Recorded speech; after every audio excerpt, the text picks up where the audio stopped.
actually said yes when every part of you wanted to say no. Every part of you was screaming no. You stayed quiet to avoid conflict.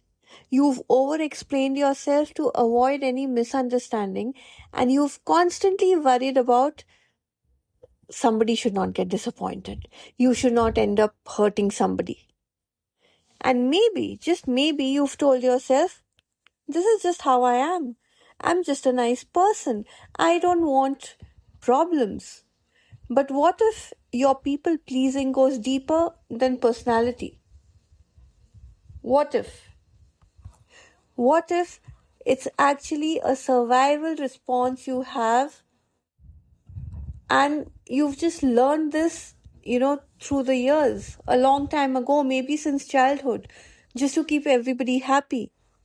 And today we are talking about that hidden pattern inside of you that a lot of women just like you carry without realizing it. Hi, and welcome back to another episode of the Flight to Fulfillment podcast. I'm your host, Ratika Seth, your life enhancement coach and the founder of the Freedom Divas Hub. And today we are diving into something many women struggle with. It's called people pleasing, and we've heard that so often, isn't it? But not from the usual perspective. Because people pleasing is not always about being too nice to everybody. Sometimes it's actually your nervous system response. It's a way you feel emotionally safe. And for many women, people pleasing begins long before adulthood. Like I said, from your childhood, you've been taught this. You've been mentally conditioned to be like this. It probably began in an environment where being agreeable felt safer than being honest, or keeping others happy reduced conflict, or maybe suppressing your emotions, helped you to maintain connections. And over time, your nervous system learned that if I keep everybody comfortable and happy, I stay safe. So today let's explore how people pleasing develops, why it feels so automatic, and how you can begin reconnecting with your real needs without any guilt. Firstly, you prioritize other people's comfort over your truth. Tell me honestly, are you like that?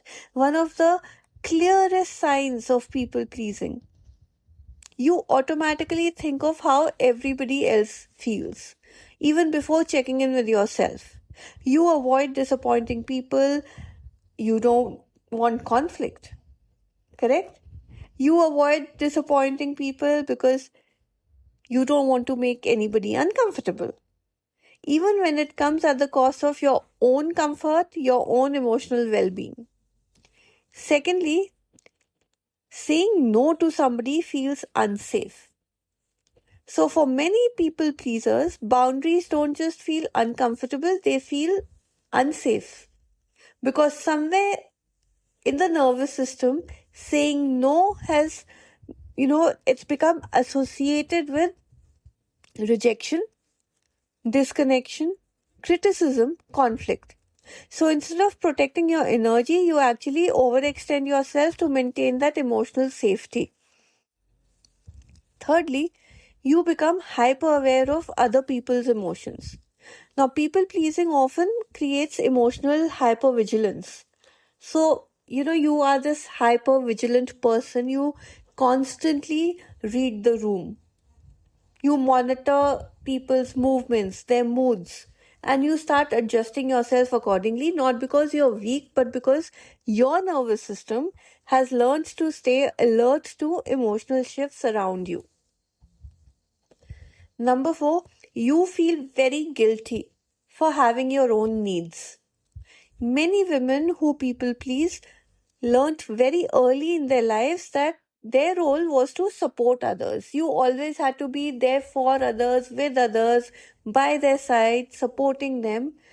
So even when you need rest, even when you need support, you don't, you don't have your boundaries in place. Because you start feeling selfish.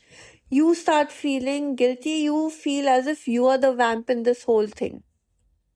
And this guilt keeps you disconnected from your own emotional needs. Lastly, healing begins when safety comes from within.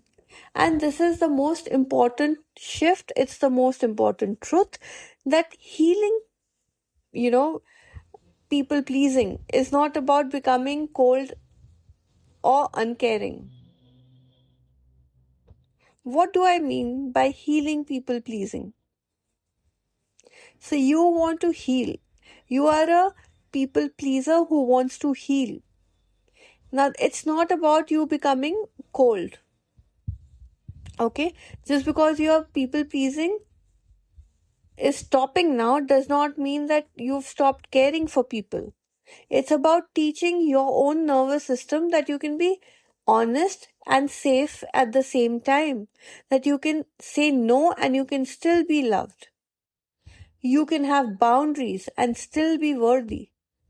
You can disappoint others at times. That's okay because you don't have to abandon yourself. And over time, your nervous system slowly, gradually, it starts learning that authenticity is safer than being dishonest with yourself or betraying yourself. Authenticity is safer than self betrayal. So, well, if today's episode resonated with you, I want you to remember this. People pleasing is not a flaw, it's a survival strategy that your nervous system developed because of so many reasons ever since your growing up years. It's a pattern that your nervous system created just to protect you. But what protected you once may be exhausting you now. And this is what you need to understand. And healing begins the moment you stop asking, how do I keep everybody happy? And instead start telling yourself, I need to be emotionally safe within myself. Well, that's it for today. If you like this episode, like, comment, share it with somebody who needs to hear this right now. And don't forget to subscribe to the Flight to Fulfillment podcast on either Substack or YouTube or Spotify or Apple, wherever you're more comfortable, so that you don't miss out on a single dose of inspiration coming your way. Until next time, this is me, Ratika Seth, your life enhancement coach, signing off for now, but asking you to honor your needs, trust your own voice, and remember that peace does not come from abandoning yourself to keep everybody else happy. It actually comes from you prioritizing yourself and making yourself comfortable. I'll see you in the next podcast. Bye bye.